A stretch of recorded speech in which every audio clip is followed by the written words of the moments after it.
Big data and associated people analytic tools have the potential to revolutionize workforce management.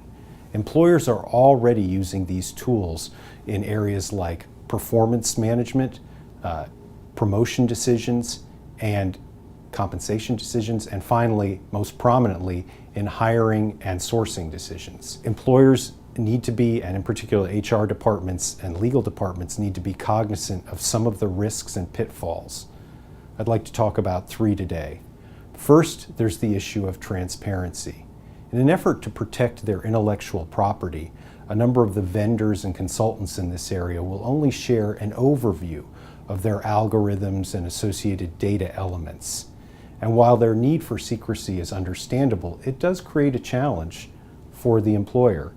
How do folks in the HR department explain to employees or senior management how these decisions are being made? How does the legal department explain the outcome of these decisions to individuals in government regulators or even potentially plaintiffs' attorneys? The second area I'd like to discuss is the issue of defining success. These tools all boil down to rating employees. It's often the case that these tools will look to the incumbents within the firm to benchmark the definitions of success. This kind of circular logic can lead to an issue in particular called similar to me bias, which further will lead to potentially inefficient decisions and could even result in legal risk.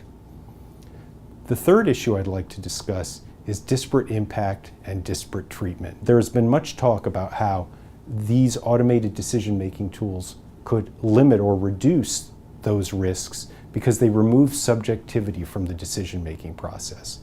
And while that is certainly true, there is another side to that story, and that is that these algorithms and the associated data elements could intentionally or more likely inadvertently contribute to the risk of those disparate treatment and disparate impact because they incorporate factors correlated with things like race, age, or gender.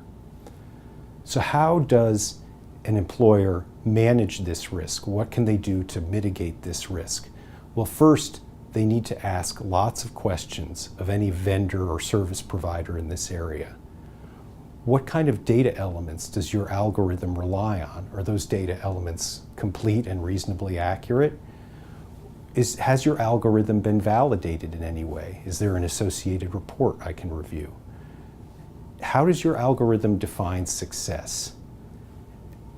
And then finally, is your algorithm incorporate either indirectly or directly factors like race, gender, or age?